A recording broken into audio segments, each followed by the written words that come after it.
E aí pessoal, tudo bem? Meu nome é André Carmelito e nesse vídeo eu vou mostrar uma manutenção aqui nessa central de portaria da HDL. É de um cliente, de um conhecido meu, não é meu cliente, e parou a central e ele trouxe para ver se eu conseguia arrumar. Aqui na região tá difícil conseguir essas centrais, ou troca todo o sistema, a Intelbras por exemplo, ou tenta fazer o reparo. Não funciona nada, fica só fazendo um barulho. Aqui tá a fonte de alimentação e, como eu sempre falo, antes de qualquer coisa a gente fazer uma inspeção visual. E uma das coisas que eu já percebi aqui na fonte, tá vendo esse capacitor tá estufado? Esse aqui tem que trocar, provavelmente tá aqui o problema da central. Eu vou alimentar ela aqui na lâmpada em série. Vou ligar aqui, vou alimentar. Não deu, não tá desligado aqui, ó.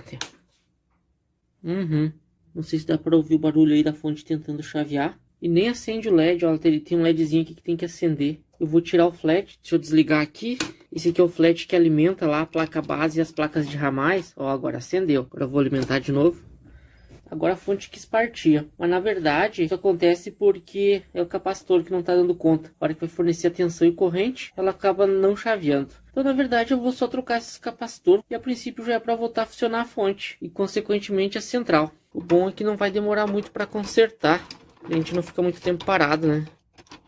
Essa fonte já tinha sido mexida, porque os parafusos dela aqui não é original já. Porém aqui pelo lado de baixo, ó, não tem nada carbonizado. Essas fontes elas dão bastante problema realmente. Eu faço bastante manutenção. Normalmente esses capacitores. Quando queima o chaveador aqui, ó, eu até uma época conseguia. Depois não consegui mais. Aí não compensa o conserto, aí compensa trocar a fonte da central. É que hoje os preços das placas e das centrais está tão caro que está compensando muito o reparo. Na verdade eu tô feliz com isso, né? Porque eu tenho feito bastante reparo aí. E essa aqui não é diferente, eu vou trocar o capacitor. Eu gosto de verificar esses capacitores também, porém para verificar eles tem que retirar da placa. Se a gente medir aqui na placa, vai medir de forma errada, porque ele está associado a outros capacitores, a outros componentes, então você nunca vai conseguir pegar o valor correto dele. Sempre que você quiser verificar, retira da placa. E eu de começo eu vou só trocar esse que está bem estufado, né? Que é um capacitorzinho eletrolítico aqui de 200 microfarad por 50 volts. A princípio os outros, se a gente olhar visualmente, a parte de cima está retinha. Significa dizer que não tem problema neles a princípio, né? Porém, não tem como a gente saber a capacitância. Mas eu vou só trocar esse a princípio e ver se a central vai chavear normal. Aí eu consigo verificar as tensões aqui, ó, que ela tem na serigrafia. Então eu já consigo fazer um teste com o multímetro,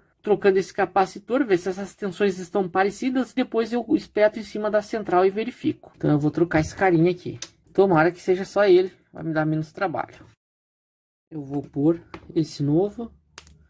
Capacitores eletrolíticos, eles são polarizados, então a gente tem que tomar cuidado. Mas aqui na serigrafia ele nos mostra qual que é o positivo e qual que é o negativo. Olha só. E agora é só estanhar ele. Eu corto o excesso dos terminais aqui. E deu boa. Antes de eu ligar na central para testar, eu vou verificar as tensões aqui com o multímetro. Vou ligar na lâmpada em série. Vamos ver se ela vai ligar o LED normal. E eu vou medir as tensões em contínuo aqui. Ligar na lâmpada.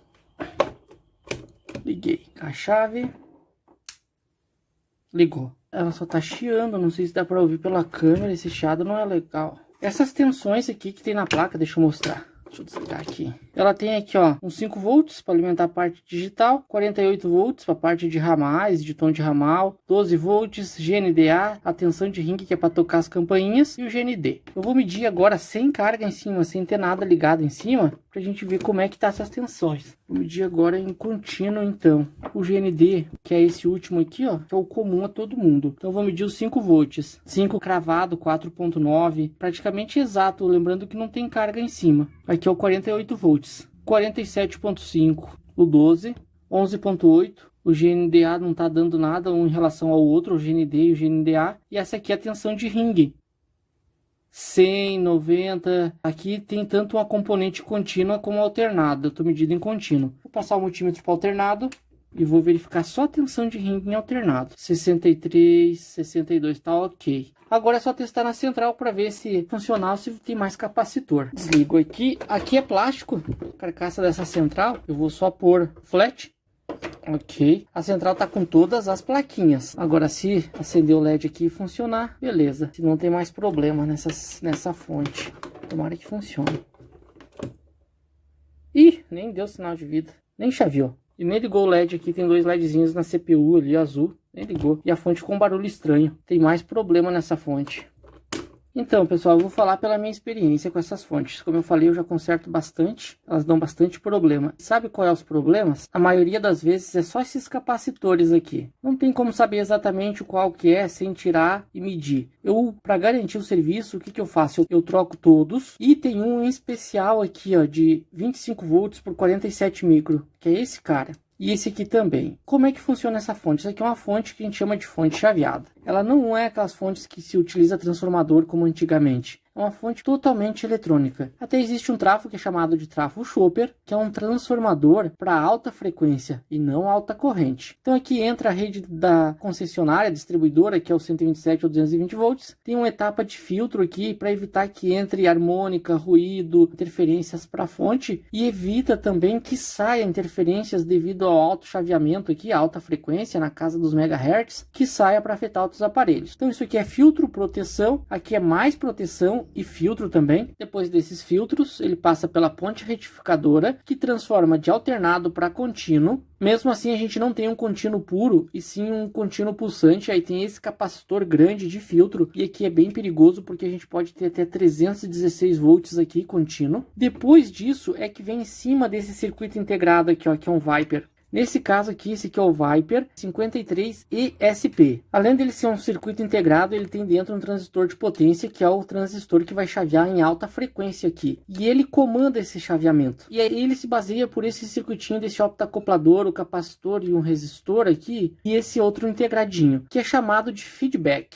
Ou seja, ele se baseia pela tensão e pelo consumo da saída para aumentar e diminuir a frequência de chaveamento em cima aqui. Então, quando esse capacitor dá problema, ele altera essa informação. Com isso, a fonte às vezes não consegue partir. E quando ela consegue partir, aqui vai pegar o contínuo, vai transformar em alta frequência e vai transformar num contínuo pulsante. Por isso que há diodos, bobinas e capacitores para filtrar e mandar o mais puro possível, aí retorna o feedback. Então, se tiver um problema em qualquer um desses estágios aqui ou aqui, vai mandar uma informação errada para ele, que é o cara que controla o chaveamento da fonte. Aí a fonte não parte. Então nesse caso eu vou trocar ele e vou trocar esses caras aqui para garantir o serviço. Eu aproveitei que eu tive que atender um cliente no centro e já comprei lá um caramaço de capacitores.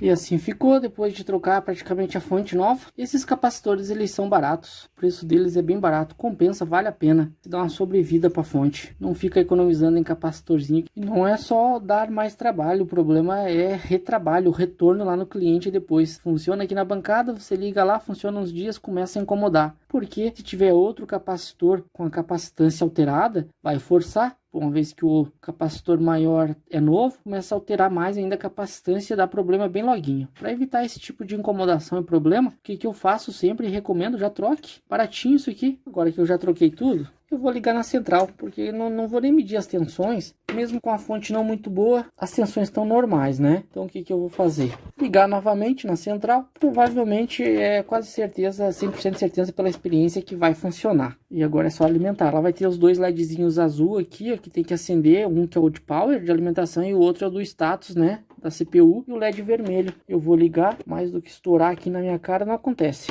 Alimentei. Ah, agora sim, olha só. Eu vou deixar um tempo ligado. O LED Power sempre estático. E o LED de status ele pisca às vezes. Conforme o procedimento ele pisca mais rápido. Que depende da programação que você está fazendo alguma coisa. Mas agora, olha, estabilizou. E eu não sei se vai dar para ouvir pelo vídeo. Mas cessou até aquele barulho de chaveamento aqui da fonte. Aquele barulho chato. Não tá mais, tá silenciosa a fontezinha. E a central operando normalmente. Próximo passo agora, a fonte está rodando lisinha. É testar se tem o tom de ramal aqui nas placas, né, para ver se não afetou mais nada para cá, que dificilmente afeta. O que dá mais problema, como eu já falei por experiência, é esses capacitores. Então, eu até vou tentar descobrir o qual deles que está com problema ali, vou mostrar, mas o que eu aconselho, é o que eu faço. Nesse vídeo eu até não fiz já de início, para poder ter mais assunto para o vídeo, mas eu já troco todo esse conjunto de capacitores, porque a arquitetura dessa fonte é a mesma praticamente de todas as centrais, dos videoporteiros, a arquitetura deles é a mesma. Então, quando dá problema de não chavear, ficar piscando assim, ó, intermitente é esses capacitores aqui. Eu troquei todos para garantir o serviço, mas nem todos estão com problema. Se tu tem um capacímetro, tu pode ir tirando um a um e testando, aí fica a critério teu. Eu já troco tudo que é para mim não ter retrabalho, e eu cobro depois, claro. Eu já mando uma coisa bem garantida para o cliente. Mas se tu quiser, e eu já fiz isso, vai tirando um a um e médio, você consegue descobrir qual é o capacitor do PWM ou é o capacitor aqui das tensões do secundário. Um deles não está dando conta de filtrar, não está atingindo a capacitância ideal e acaba aqui fazendo isso. Eu vou tentar descobrir qual deles que está com problema, mas antes eu vou testar o tom de ramal aqui na central. Para verificar o tom de disco, eu vou usar esse sem fio que tem Viva Voz. Fiz uma gambiarra com a tomadinha de telefone aqui, ó, e desencapar a pontinha desse cabinho, e eu vou só encostar nos terminais ali e eu deixo ele aqui no Viva Voz aqui, ó. Ó, ele tá mudo. Agora se eu encostar aqui tem que ter tom. Beleza. Funcionando. Deixa eu ver as outras placas lá na frente. Show de bola. Funcionou.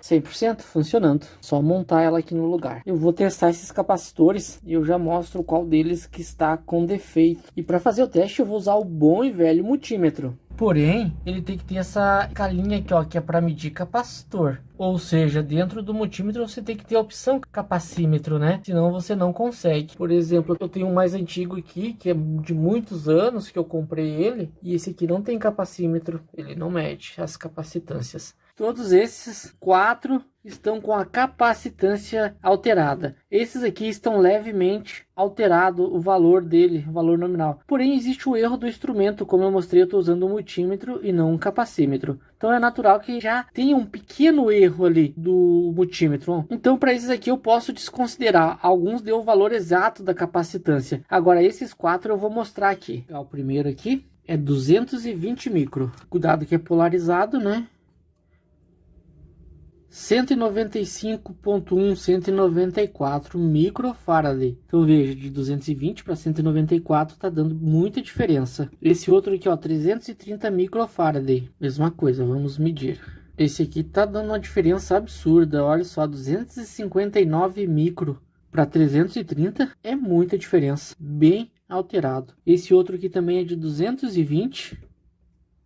200 micro, então veja, tá dando uns 20 microfarad de diferença, 201, 202, então tá bem diferente. A tolerância dele não pode chegar a tanto, de 200 para 220 é muita diferença. Esse outro aqui, ó, tá até estufado, 220 micro, esse aqui é aquele primeiro lá da, então não precisaria nem medir ele. Mas, já que a gente está fazendo os testes, é aquele que está visivelmente estufado. Esse aqui ó, tá na casa dos nanofarad, 0,07 nanofarad, nem mede nada na verdade. Mas esse aqui está visivelmente estufado, ó. Nesses casos não precisa nem medir, que já era mesmo. Esses 4 que deu uma diferença muito grande, que são esses dois aqui, ó, de 50 volts por 220 micro, troca eles. E esse outro de 16 volts por 330 micro. Não significa que toda a fonte vai ser eles, né? Por isso que eu já troco todos. Agora esses ali mediram muito parecido, muito próximos da realidade. Descarto todos também. Então tá, pessoal, tá resolvido. Eu queria mostrar aí a manutenção então de uma fonte ou um conserto, né? A única coisa que eu peço aí, por favor, pessoal, é que dê um like no vídeo e se inscreva no canal para ajudar a gente, para ver se o canal cresce, tá bom? Muito obrigado e até o próximo vídeo.